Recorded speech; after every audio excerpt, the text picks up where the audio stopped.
Hello दोस्तों, स्वागत है एक बार फिर से आपका मेरे चैनल पे लीगल न्यूज 127 पे। दोस्तों, सपोज करो एक दिन अचानक आपके घर में पुलिस आ जाती है और आपको कहती है कि आप पर है जो दहेज उत्पीड़न मतलब 498 का है जो केस हो रखा है। अब आप शॉक हो जाएंगे, आपके घर वाले भी पैनिक हो जाएंगे, घबरा जाएंगे। अब आपके दिमाग में और या आपके घर वालों के दिमाग में सिर्फ एक ही सवाल होगा, अब क्या पुलिस हमें अरेस्ट करके ले जाएगी?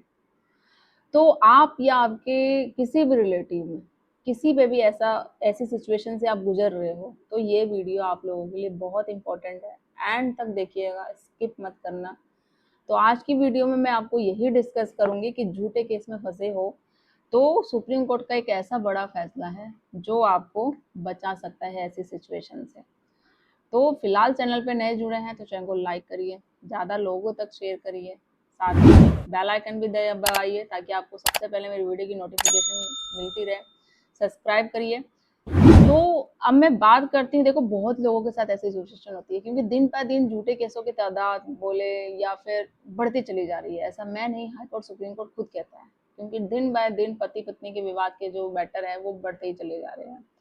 अब भाई पत्नियां लगा देती हैं केस, महिलाएं जिनके साथ नहीं कुछ हुआ है वो, और जिनके साथ होता है रियलिटी में दहेज उत्पीड़न या घरेलू हिंसा, वो कुछ नहीं कर पाती है, उनको तो न्याय मिल ही नहीं पाता है। तो अब वो पति क्या करे? देखो आपके घर में भी हो सकता है कि आपका भाई हो, बेटा हो, कोई भी चीज है, वो इंसान जो परेशान हो, वो एक इंसान आपकी फैमिली में ऐसा सदस्य गलत आ जाता है तो उससे कैसे पीछा छुटाया जाए? इस तरीके से झूठे आरोप लगाते हैं आप पे, पुलिस आ जाती है, अब आपको कहती है कि आप पे इस तरीके से हैं, तो अब आप क्या करोगे?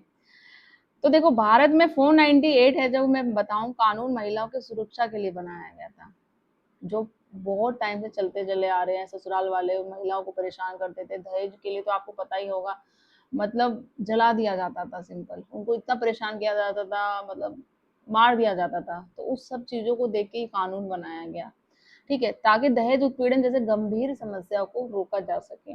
लेकिन समय के साथ साथ कई मामलों में इसका मिसयूज भी सामने आया, जो अभी भी बहुत हो रहा है। अब लोग इन कानून को जो बनाया गया था उन महिलाओं के लिए, बट उन कानूनों का दुरुपयोग करती है। जिनके साथ कुछ नहीं हो रहा है, वो शादी को अपने कंटिन्यू नहीं करना चाह रही है या कोई भी रीजन है, XYZ, ठीक है, तो वो उस कानून का उपयोग करके कि मैं तुझे दहेज के आरोप में फंसा दूंगी, तुम्हारे घर वालों को फंसा दूंगी, जेल में चक्की पिसा दूंगी, पूरी तरीके से बदनाम कर दूंगी, जो भी है इस तरीके से आपको बोला जाता है, डराया जाता है, धमकाया जाता है, ठीक है। तो सिर्फ हस्बैंड ही नहीं, उसके माता पिता, भाई बहन, यहाँ तक कि दूर के रिश्तेदारों तक के भी केसों में नाम है जो डाल दिए जाते हैं। अब सबसे बड़ी बात यह है, पहले कई बार बिना प्रूफ के भी, सॉरी, बिना प्रॉपर जांच के भी अरेस्ट भी हो जाते थे कि भाई जांच करी नहीं, केस हो गया, पुलिस वाले क्या किया, भैया लड़की नहीं महिला ने बोल दिया तो हाँ भाई वाकई सच में ऐसा हुआ होगा, तो पुलिस अरेस्ट करके ले जाती थी बिना जांच पड़ताल के, बिना उनकी बात सुने बिना। बट यहाँ पे सुप्रीम कोर्ट ने एक इंटरव्यू किया है, कि कोर्ट ने क्या साफ कहा है कि 498 में ऑटोमेटिक अरेस्ट कभी नहीं होगा। पुलिस को पहले रीजन और एविडेंस चेक करना पड़ेगा कि ये वाकई जो महिला कंप्लेन कर रही है कि ऐसा सच में हुआ है या नहीं, या सिर्फ सबक और बदला लेने की भावना में ये केस किया गया है। तो पहले जाके दूसरी पार्टी की बात सुनेगी, इंक्वायरी होगी, जांच होगी, जो महिला कह रही है उसके साथ अगर मारपीट हुई जो भी है तो प्रूफ कहाँ है, मेडिकल कहाँ है, कोई विटनेस होगा, वो सारी चीजें।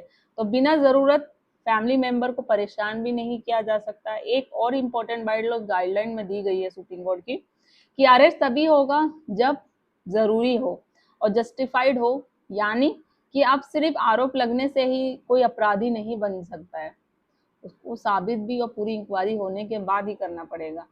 अब मान लो, एक मैं रियल लाइफ एग्जांपल आपको बताती हूँ, एक हस्बैंड और वाइफ के बीच पर्सनल डिस्प्यूट चल रहा था, जो आमतौर पे मोस्टली यही चलता है लोगों के साथ। तो गुस्से में वाइफ ने 498 का केस कर दिया पति पर, और FIR में पूरे परिवार का नाम लिख दिया, हस्बैंड, सास, ससुर, यहाँ तक कि बाहर रहने वाले भाई भी। अब पहले क्या होता था, सबको एक साथ आरोपी बना दिया जाता था कि भाई अगर महिला ने उसने नाम लिख दिया तो पूरी फैमिली जिस जिसके नाम लिख रखे सभी आरोपी है। लेकिन अब पुलिस को देखना होगा कि जो सिचुएशन चेंज हुई है, लाइक ये सुप्रीम कोर्ट की न्यू गाइडलाइंस में, कि किसका डायरेक्ट इन्वॉल्वमेंट है इसमें।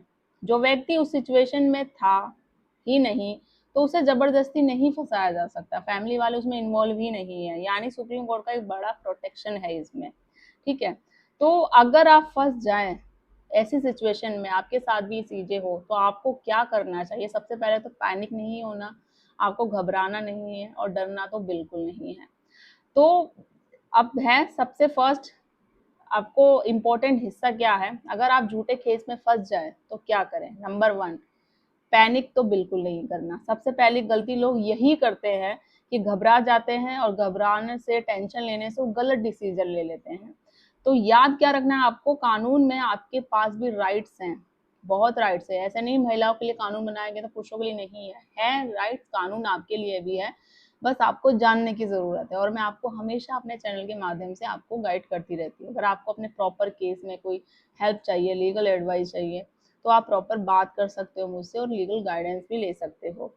अब इसके साथ क्या लीगल राइट्स है कि आपको तुरंत हेल्प भी मिल जाएगी, डिले बिल्कुल नहीं करना, एक एक्सपीरियंस एडवोकेट आपको हायर करना है जिससे आपको हेल्प लेनी है और वो आपको ताकि गाइड कर सके आपके केस में।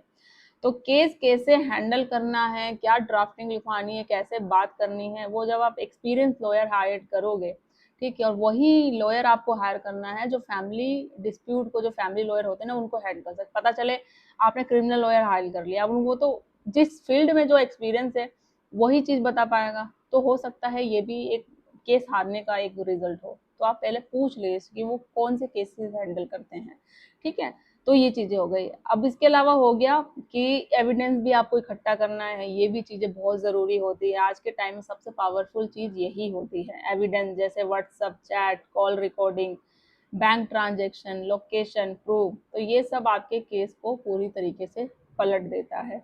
तो फैमिली को आपको काम रखना है। ऐसे समय में पूरा परिवार, ऐसी सिचुएशन जब आती है तो पूरा परिवार टूट जाता है, टेंशन हो जाता है, समझ में नहीं आता, क्योंकि आस पड़ोस रिश्तेदारों में सब पूरी तरीके से बदनामी हो जाती है और उस चीज के लिए जो आपने वो आरोप, जो काम किया ही नहीं होता है।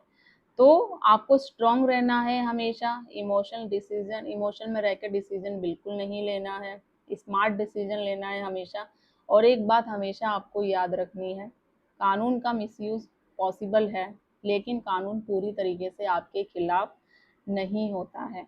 तो सुप्रीम कोर्ट बार बार ये क्लियर कह चुका है, ये ऐसी जजमेंट भी आ रखी है जो मैं ऑलरेडी अपनी वीडियो में बना रखी हूँ, आपको भी शेयर कर चुकी हूँ। आपको अगर नहीं है तो आप चैनल पे जाके देखो, आपको बहुत सारी जजमेंट भी मिलेगी।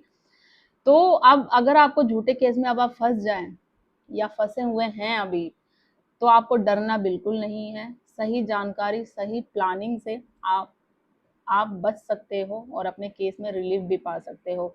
और याद हमेशा क्या रखना है आपको, सच थोड़ी देर से ही जीतता है, लेकिन जीतता जरूर है और जीत हमेशा सच्चाई की ही होती है। तो वीडियो कैसी लगी आपको ज़रूर बताइएगा। कोई और हेल्प चाहते हैं आप, किसी पर्टिकुलर टॉपिक पे वीडियो में बनाऊं, तो वो भी ज़रूर लिख सकते हैं। तो ज़्यादा लोग तक शेयर कर दीजिए, चैनल को सब्सक्राइब करिए। जल्दी मिलती हूँ मैं एक ऐसे इन्फॉर्मेटिव वीडियो के साथ, तब तक के लिए थैंक यू।